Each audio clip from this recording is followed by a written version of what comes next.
Hello dear students. मैं आज आपको सबसे पहले मुबारकबाद देना चाहता हूं कि आपका एग्ज़ाम अच्छा हुआ होगा। आप जितने भी स्टूडेंट्स हैं सभी ने 10th क्लास का एग्ज़ाम दिया है और आज हिंदी का पेपर था।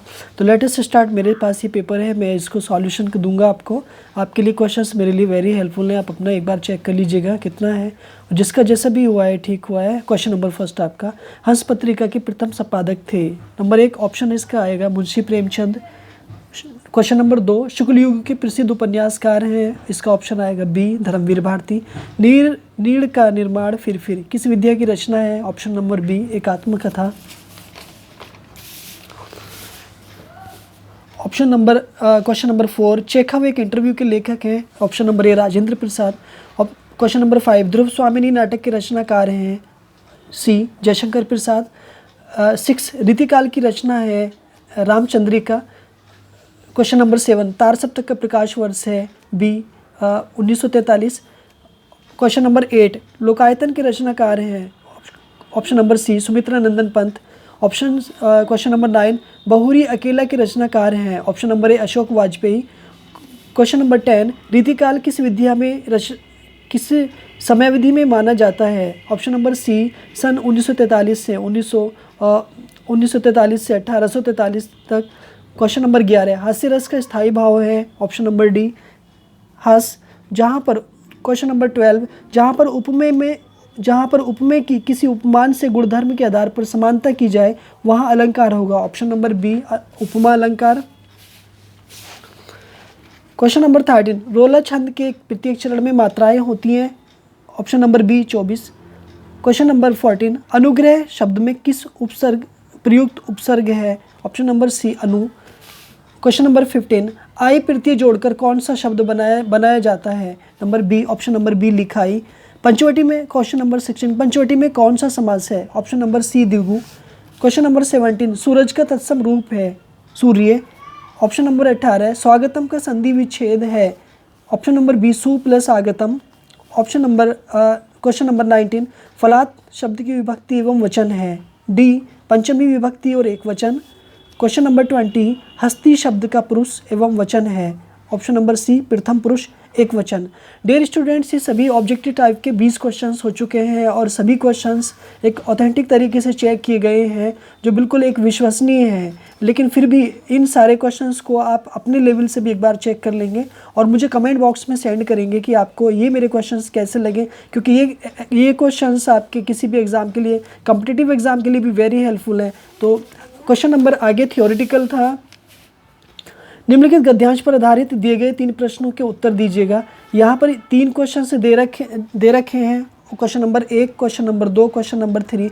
ऊपर वाले दिए गए पैसेज को पढ़ना था और इन क्वेश्चंस के आंसर इसी पैसेज में से देना है डियर स्टूडेंट्स। तो ये सभी एक भारतीय संस्कृति जो डॉक्टर राजेंद्र प्रसाद जी का चैप्टर है उसमें से लिया गया है, ठीक है। अथवा में से दे रखा था, तो यहाँ पे भी 3 क्वेश्चंस करने थे, तो इसमें से एक को सिलेक्ट करना था, कै को सिलेक्ट कर दो या खे को सिलेक्ट कर दो।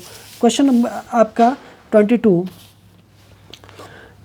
निम्नलिखित पद्यांश पर आधारित दिए गए 3 प्रश्नों के उत्तर दीजिए। देखिए यहाँ पे भी 3 प्रश्न दिए गए हैं, प्रश्न नंबर 1, प्रश्न नंबर 2, प्रश्न नंबर 3। इन तीनों में इसका आंसर देना था। ऊपर वाले जो पद्यांश है उसको पढ़ करके, तो के जो दिया गया है वो सुभद्रा कुमारी चौहान ने लिखा है, जो अपनी एक पोयम है उसका लिया गया है। इसमें भी अथवा दे रखा है, इसमें से भी सिर्फ एक ही करना था। क्वेश्चन नंबर 23, निम्नलिखित संस्कृत गद्यावतरणों में से एक अवतरण का संदर्भ सहित हिंदी में अनुवाद कीजिए।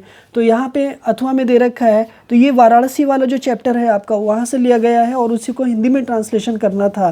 क्वेश्चन नंबर 24 में से एक पद्यांश का संदर्भ सहित अनुवाद करना है, हिंदी में अनुवाद करना था, एक श्लोक का हिंदी में अनुवाद करना था, ठीक है। अथवा में दे रखा है, या तो आप के का कर दीजिएगा, ठीक है। क्वेश्चन नंबर 25, स्वपठित खंड काव्य के आधार पर निम्नलिखित प्रश्नों में से किसी एक प्रश्न का उत्तर देना है। यदि अगर आप मुरादाबाद डिस्ट्रिक्ट से बिलोंग करते हैं या आप किसी भी मुरादाबाद डिस्ट्रिक्ट से बिलोंग करते हैं, तो आपको सिर्फ मातृभूमि के लिए खंड काव्य के तृतीय सर्ग बलिदान का कथानक संक्षेप में लिखना था, या मातृभूमि के लिए खंड काव्य के प्रमुख पात्र चंद्रशेखर आज़ाद के चारित्रिक विशेषताओं का उल्लेख करना था। तो यहाँ पे सिर्फ एक प्रश्न का आंसर देना था, एक प्रश्न को सिलेक्ट करना था, या तो आप मातृभूमि के लिए खंड काव्य का या फिर मातृभूमि के लिए खंड काव्य के प्रमुख पात्र चंद्रशेखर आज़ाद की विशेषताओं का एक क्वेश्चन करना था। क्वेश्चन नंबर आपके 26 में से किसी का भी एक का जीवन परिचय लिखना था आपको, या तो जयशंकर प्रसाद का, भगवती शरण उपाध्याय का, आचार्य रामचंद्र शुक्ल का। जैसे हमने आपको बताया था वैसा ही पेपर में आया है, कोई अलग बाहर से नहीं आया है। क्वेश्चन नंबर 6, कवियों में से किसी एक का जीवन परिचय देना था। तो देखिए, एक का जीवन परिचय देने के लिए आपको तुलसीदास हमने कल ही बताया था, बिहारी लाल को कल बताया था, मैथिली शरण गुप्त जी को। ठीक है। क्वेश्चन नंबर आपका 27 आपका आगे, अपनी पाठ्य पुस्तक में कंठस्थ कोई एक श्लोक लिखिए जो इस प्रश्न पत्र में ना आया हो। तो यहाँ पर एक श्लोक आपको लिखना था। किन्हीं 2 प्रश्नों के उत्तर संस्कृत में दीजिए। देखिए 5 में से सिर्फ 2 के प्रश्न पूछे हैं। पेपर इतना आसान था, बहुत इजी पेपर था। अगर आप पढ़कर गए हैं तो मुझे लगता है कि आप ज़रूर यहाँ पे लगभग 90+ मार्क्स लेकर के आएंगे। क्वेश्चन नंबर आपका 29, एक विषय पर निबंध लिखिएगा। किसी एक पर निबंध लिखना था। जीवन में विज्ञान का महत्व, विद्यार्थी और अनुशासन। हमने बताया था कि किसी एक कैंडिडेट पर तैयार कर लो, उसी में से आ जाएगा। तो यहाँ पर देखो, विद्यार्थी की ज़िंदगी आ गई, लाइफ आ गई और अनुशासन आ गया। यही आपके लिए वेरी मोस्ट इंपॉर्टेंट था। वनों से लाभ बता दिया, देश प्रेम बता दिया और आतंकवाद बता दिया, कारण एवं निवारण बता दिया। डियर स्टूडेंट्स, यदि अगर इस मेरी वीडियो से अगर इस पेपर में कोई भी अगर किसी भी क्वेश्चंस में दिक्कत है तो आप हमें कमेंट बॉक्स में सेंड करें। और हमारे यूट्यूब चैनल पर क्लासेस बिल्कुल शुरू हो गई हैं। 6th, 7th, 9th, 8th और 9th क्लास बैच चल रहे हैं, जबकि 11th का क्लास भी चल रहा है। अगला इंग्लिश का जो पेपर आएगा वो हम आपको सॉल्यूशन कराएंगे, विद एक्सप्लेनेशन के साथ सॉल्यूशन कराएंगे। अगर आप हमारे यूट्यूब चैनल पर नए हैं तो आप हमारी वीडियो को ज़रूर लाइक करें, अपने दोस्तों में शेयर करें और हमारे यूट्यूब चैनल को सब्सक्राइब करना बिल्कुल ना भूलें। अभी सब्सक्राइब करें। थैंक्स, और मिलता हूँ आपसे अगली वीडियो में। अपना ख्याल रखिएगा। Thanks, bye bye.